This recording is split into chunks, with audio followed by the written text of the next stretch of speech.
Bienvenidos una vez más a Proyecto Chile. Estamos nuevamente con mis colegas para hablar de el rechazo al proyecto de ley de educación sexual integral conocido como ESI en la Cámara de Diputados.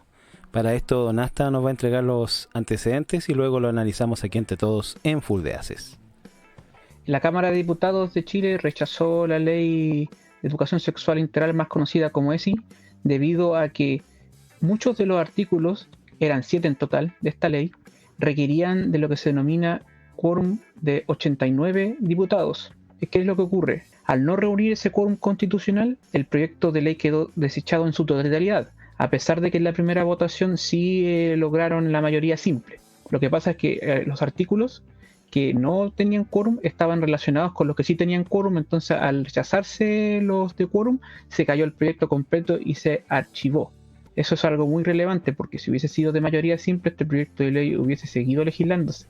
En cambio, nuestra Constitución permitió de que este proyecto de ley quedara hasta aquí nomás en su tramitación.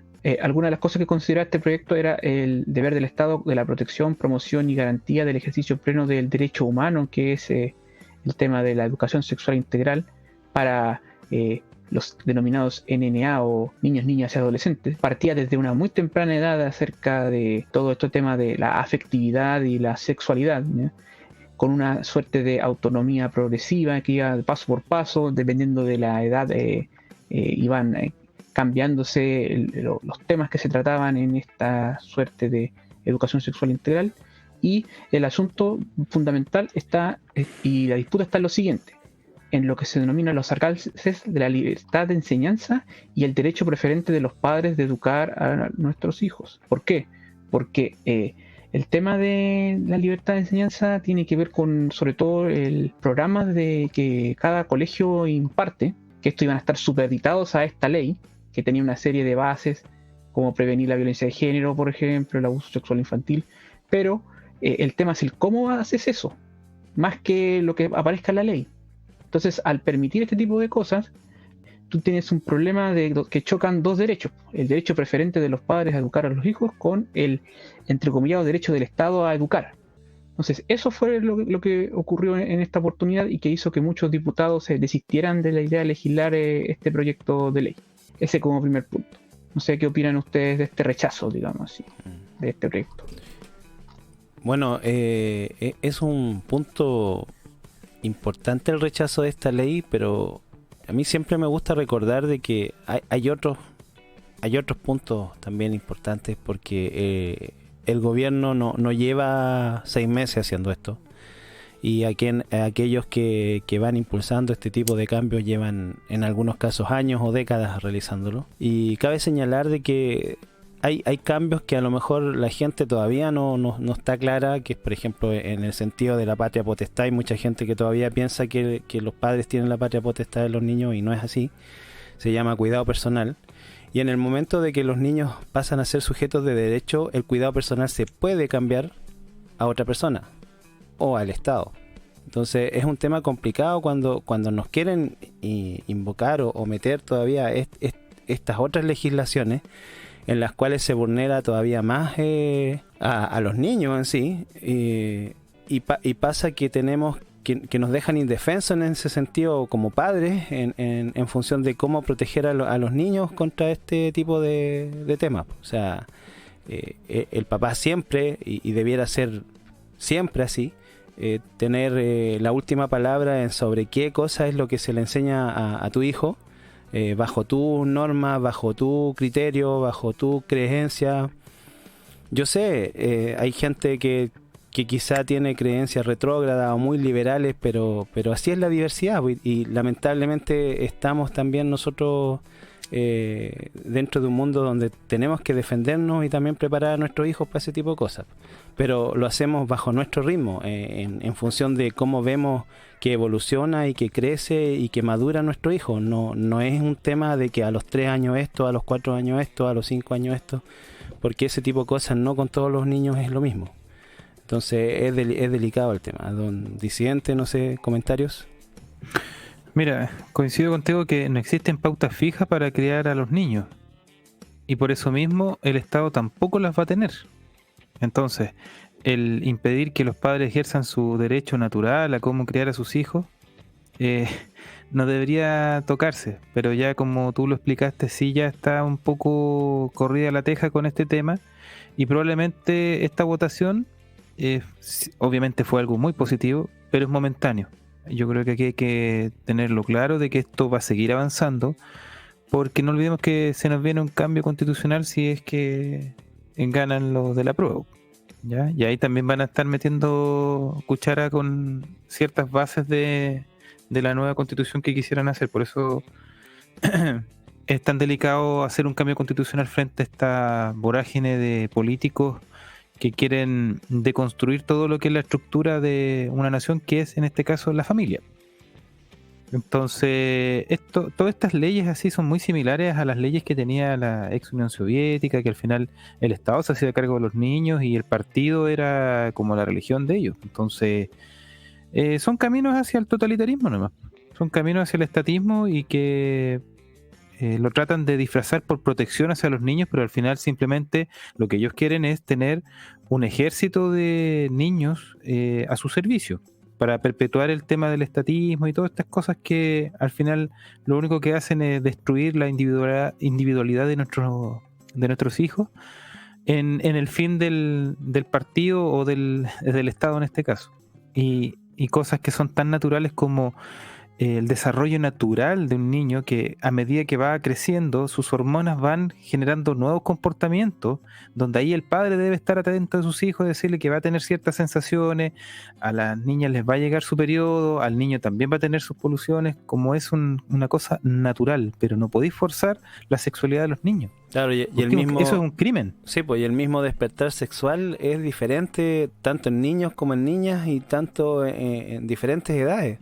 Exactamente. Porque, por ejemplo, tú puedes tener niños que no sé, pues les gustan los monitos y cosas así, que no van a estar ni ahí con el despertar sexual hasta bien entrados en la adolescencia. En cambio, hay Claro. otros que sí se desarrollan con prontitud. Entonces, al tratar de meter esto a la fuerza, lo que hace es homogeneizar todo, o sea, tratar de que todos tengan el mismo despertar sexual al mismo tiempo, y eso es aberrante.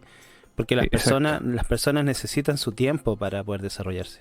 Exactamente, sí, yo coincido totalmente contigo y este es un tema que no hay que dejarlo a la ligera, hay que estar pendiente de esto o de los políticos. No olvidemos que nosotros tenemos todavía la facultad del voto. Preguntémosle a la gente después o a la gente que apoya a tal candidato, oye, ¿qué piensa este candidato con respecto a esta ley? ¿Qué piensa esto otro? Porque nosotros nos hemos despreocupado de muchas cosas como ciudadanos y tenemos estos deberes como ciudadanos de estar vigilantes de estos políticos que impulsan estas leyes que son nefastas para el desarrollo del futuro de un país, que son los niños. Eso. Correcto. Don Inmaduro, comentario. Pocas veces se habla, y yo una vez escuché hablar, me parece que, no me recuerdo bien si fue Vanessa Kaiser, que hablaba con respecto, por ejemplo, a los bloqueadores, por decirlo así, aquellos agentes, por decirlo así, psicológicos que bloquean la libido en los niños, digamos, que tiene que ver, por ejemplo, con el asco, tiene que ver con el miedo, tiene que ver con la vergüenza, tiene que ver con un montón de cosas que justamente son puntos que permiten que el niño desarrolle una sexualidad saludable a medida que crece, adolece, y estas barreras, digamos, que se van superando, pero de manera paulatina. Este tipo de leyes, como la ESI, que se ha visto en otros países, justamente lo que hace es destruir de forma prematura estos bloqueadores de libido. Los desinhibe, les elimina el miedo, les elimina el asco y la vergüenza, y hay otros también, hay otros bloqueadores. Por lo tanto, al final lo que uno obtiene es un niño que está realmente hipersexualizado y un niño que no va a enfrentar una sexualidad normal y que va a tener un futuro en ese contexto bastante bueno, se puede predecir que pueda tener un futuro bastante negativo al respecto, ¿no? porque se desnaturaliza el proceso normal de sexualización que toda persona tiene. Eso con respecto a estas leyes, así que a mí me parece muy positivo que se haya rechazado, y ojalá, bueno, todos quisiéramos que fuera así para siempre, pero sabemos que ahí la izquierda en algún momento, como la vieja terca, ¿cierto?, va a volver con este tipo de iniciativas perversas que tienen. justamente que ustedes comentan que son simplemente para tener clones, no para ellos más de lo que hablan de la diversidad de pensamiento y valórica, y ellos lo único que les interesa es tener clones, gente que sea igual y quitarle, digamos, a los padres cada vez más su autoridad para poder elegir qué valores inculcar en sus hijos. Al que le gusta que le hagan todo y que le críen a los hijos, ojalá, y se los alimenten y se los vistan, bueno, ese es la persona que está de acuerdo con este tipo de leyes. Así que espero que esto se siga en el futuro peleando, porque van a haber más intentos, yo lo sé. Y como ustedes bien decían, con el cambio constitucional se va a definitivamente intentar hacer esto de nuevo, si es que eso ocurre, por supuesto. Y hay que agradecer a la Constitución que de alguna forma funcionó el mecanismo para bloquear este tipo de cosas que son realmente nefastas, especialmente para quienes son más inocentes en todo esto, que son los niños. Así es. Don Asta, sus comentarios. Lo que hay que destacar también es que este proyecto de ley venía mal diseñado desde el origen de la moción de la diputada Rojas del Frente Amplio, porque no destacaba el rol de los padres, como bien destacó la diputada Francesca Muñoz en su intervención en la Cámara de Diputados durante el debate de este proyecto de ley. Todo el debate está en mi canal Comisionando Asuntos, por si quieren escucharlo entero junto con la votación total de este proyecto. Es muy, muy interesante todo lo que ustedes señalaron, y como bien destaca Inmaduro, esto va a nuevamente verse si es que existen cambios constitucionales, ya sea de la forma que sea, porque mucha gente quiere que este tipo de cosas sean metidas en leyes determinadas y específicas. Y quizás ellos ahora aprendan la lección, hablo de los que están a favor de este proyecto, y lo hagan de mejor modo para intentar convencer a los suyos, porque de verdad se le descolgaron bastantes diputados a la centroizquierda y a la izquierda chilena para que este proyecto no sea aprobado, ya que ellos tienen mayoría en ambas cámaras. Entonces hay que ver qué tácticas ocuparán en el futuro. Eso es lo que quería destacar. Yo quería comentar con respecto a lo que mencionaba hasta previa a una conversación previa que tuvimos con respecto al comentario que hizo Patricia Muñoz, creo, que era de la defensora de la niñez, ¿no? Sí, tú comentabas al respecto, ¿qué era lo que ella había hablado al respecto? Con el caso Ámbar, me parece, ¿no? Sí. Lo que destacaba ahí Maduro es que Patricia Muñoz, la defensora de la niñez, en su cuenta de Twitter dijo lo siguiente: en fin, quienes votaron en contra de la educación sexual integral, ESI, avalan que personas como por ejemplo la mamá y el padrastro de Ámbar, en ejercicio de su deber preferente, sean quienes, entre comillas, enseñen sobre esto, en vez de asegurar que los niños, niñas y adolescentes NNA reciban educación basada en evidencia e integral. Dale. Y yo me pregunto a qué evidencia se refiere. Claro, porque ni Lo que siquiera pasa se atreve a usar la palabra evidencia científica, o no se atrevió. Dijo evidencia integral. ¿Se dieron cuenta o no? Porque ellos saben Que no existe evidencia científica. Porque no existe. No. Entonces por eso no se atreven. Es como esto mucho... es una falsa... De hecho, quisiera aclarar un poquito ahí el tema de esta gente que trata de obviar todo lo que es la neurociencia, desarrollo embrionario. Ellos sutilmente y adrede evaden el tema científico, porque ahí se les cae su tema de ideología de género y muchas cosas más. Tratan de dejar a la ciencia de lado. Siempre llevan entre psicólogos medio de dudosa reputación, pero no llevan a neurocientíficos, gente que esté totalmente, que sea más objetiva con los experimentos y desarrollos que ellos han tenido a través de la ciencia. Es una gran protección. O citar estudios internacionales importantes de peso, estudios, ¿cómo se llama? Por ejemplo, del hermano, ya no me acuerdo el nombre, del Baron Cohen, que él hizo estudios con respecto a la sexualidad muy importantes, al desarrollo sexual y al tema del autismo también. Entonces, ellos no citan este tipo de evidencia justamente porque no les conviene, porque no sostienen sus por decirlo así, teorías, y lo que ella dice es una falsa premisa totalmente, porque ella saca a relucir el caso Ámbar, que el caso Ámbar como bien lo comentábamos ahí antes, es un caso que no tiene absolutamente nada que ver con educación sexual integral. Esto tiene que ver con que se liberó una jueza feminista de izquierda, liberó a un criminal que había cometido asesinatos previos a niños y a mujeres adultas. Lo liberó y desencadenó esto. Ella lo que quiere decir es que quienes están en contra de este proyecto básicamente están a favor de estos casos. No, los que están en contra de este proyecto están a favor de criar a sus hijos como corresponde. No que el Estado se hace cargo, porque si ella va a sacar un caso tan aislado como el caso Ámbar, o sea, el Sename que era del Estado, ¿de cuántos cuerpos de niños se tiene que hacer cargo? Claro. Hablemos de Entonces, Sename, hablemos de esos otros lugares, pues. Hablemos de esos otros niños que están ahí dependientes del Estado y que están mucho peor. O sea, tú hablas, por ejemplo, ella hace alusión a un caso puntual que no tiene nada que ver con el tema, pero no apunta hacia la vara que tiene en el ojo el gobierno.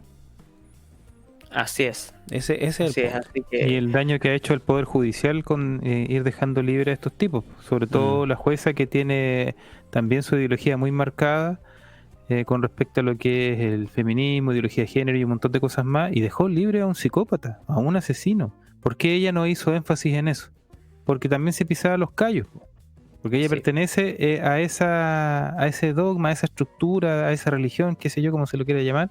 Entonces no la va a cuestionar, simplemente va a desviar la atención a satanizar a los padres, porque lo que está haciendo ella es satanizar a los padres, porque ella tiene la verdad revelada de cómo criar a los hijos a través del Estado. Claro. Esa yo sé la lo que es raíz de mejor todo para este sus hijos, usted no sabe, como tema. Usted no padre. sabe, claro. Bueno, para finalizar yo solamente me gustaría destacar una vez más que gracias a nuestra constitución actual, vigente, que no es la de Pinochet, es que nos salvamos momentáneamente de esta ley. Así que muchas gracias por escucharnos. Esto es Food de Haces por el canal Proyecto Chile. Suscríbase para más contenido como este.